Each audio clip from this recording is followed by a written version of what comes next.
2017, Dr. Kittel was appointed as the President of Youth and Students for Peace by the UPF co-founder, Dr. Jahan Moon. Let's welcome Dr. Kittel as he is going to speak on the need for universal principles. I am honestly so excited to see you here today. It's an opportunity to share with you really the teachings of our founder, Father and Mother Moon. And I put their picture first because I'm going to teach, but I'm teaching their ideas, not mine. I'm an American, and they are from Asia. They're Korean. So you will be able to understand really the closeness of their teaching with your culture as we go through the 2 days together. The need for universal principles. I think this is the most basic point where we can start. These leadership conferences started in 2008 when Dr. Yong came here as our director for the Asia-Pacific region. Every month, and sometimes twice a month, we have been holding these conferences. And I think this is the biggest one. We're so excited again to have you here. If you want to be an architect, the first thing you do is study the principles of architecture, because if you build a building without the principles, it will tilt or fall down.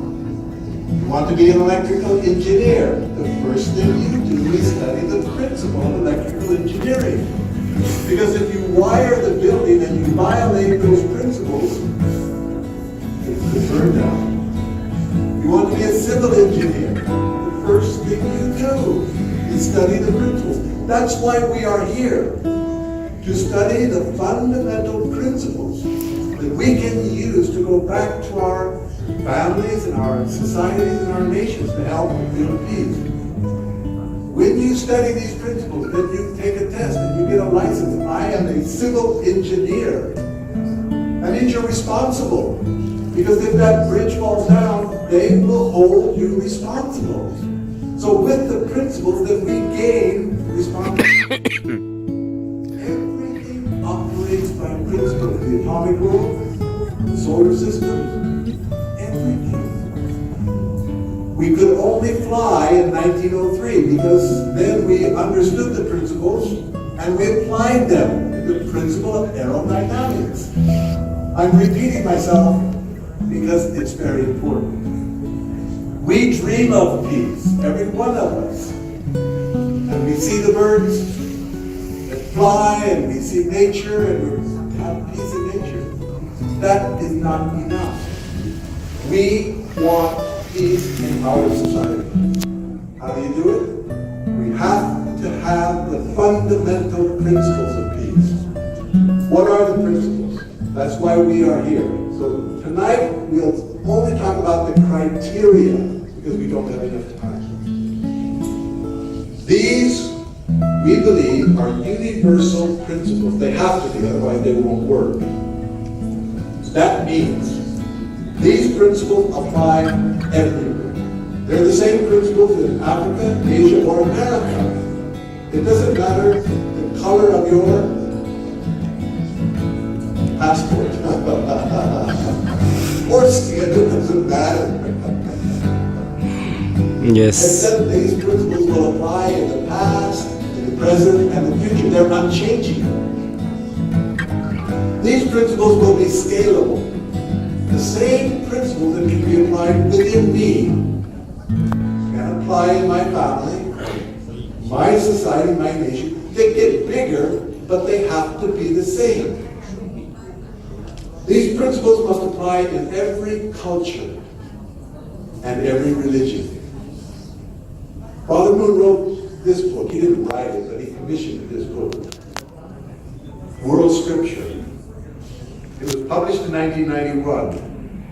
And they looked at 323 sacred texts, written and oral. And they found a tremendous amount of common themes. This is Father Moon's basic teaching called Divine Principle. This truth must be able to embrace all historical religions, ideologies, philosophies, and bring complete unity within them. That's what we're trying to do. So, this is the fundamental slide for this evening for me. If these principles are universally true, then they should help you be a better Buddhist, a better Christian, a better Confucianist, a better Hindu, a better Jew, a better Muslim. In other words, do not change your religion. We are not here to try and do that. That is not our objective. We will talk about religion. But what we want to do is actually to strengthen within you the religiousness that you have and find the common ground where we can work together. But don't get too comfortable because we do want change. We need to change our attitudes. We need to change our priorities, our behavior, our character, and our culture. But we don't need to change our religion. Finally, these principles must be scientific, logical, and extremely simple. So much that you don't need a PhD, you don't even need a college education, you don't even need to learn to read and write in order to understand these principles. That's how simple they are.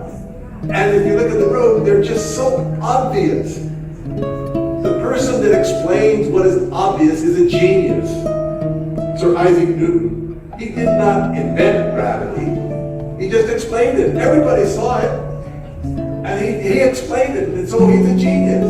Well, the person that explained these fundamental principles is also a genius. That is Father Moon. I think by the end of the second day you will understand. He's an amazing thinker, an amazing man. He said if we create division by insisting that our own religion is the only path to salvation, we go against God's desire. People should put the family first. So what are these universal principles? There are two, very simple, two. Number one, the dual purpose principle. And that's the principle of mind and body. And everyone has a mind and body. Yeah, we do. And it's so simple. And the mind and body is a vertical relationship, but it is the essence of goodness when they are prioritized correctly. We call it the pillar because mind and body is vertical. And when you build a building, the first thing you do is you put in the pillars. And you want the building tall and strong, those pillars have to be straight. Then, the second principle is called a pair system principle. Man and woman. And that is the essence of true love. So that's it.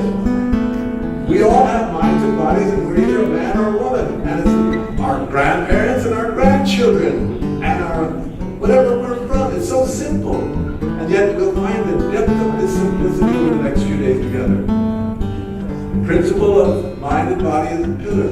The principle of man and woman is the beam. Pillars and beams is that simple. And when you put the pillars and beams together, then you get the basic structure.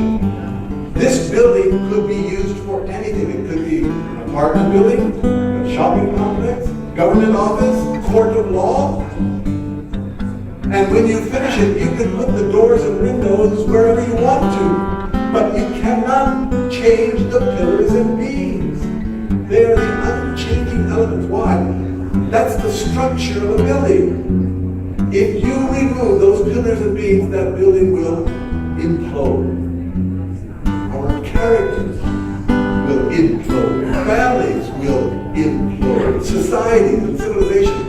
And the rise and fall of history is because we haven't understood these principles and how to apply them. So, which is more important, of course, when we look at nature, it has pillars and beams. We call it trunk and branch. Which is bigger, the trunk or the branch? Obviously the trunk. This is a redwood tree in California. Look at that. Two fundamental principles. The most important is the mind, body, gender is secondary, my character is primary. You'll learn more about that tomorrow. But by understanding these two principles, they are unchanging, like diamonds, like gold. And that's why they're so valuable, is because they are unchanging. And because they apply wherever we came from, it makes it tremendously important. I look forward to seeing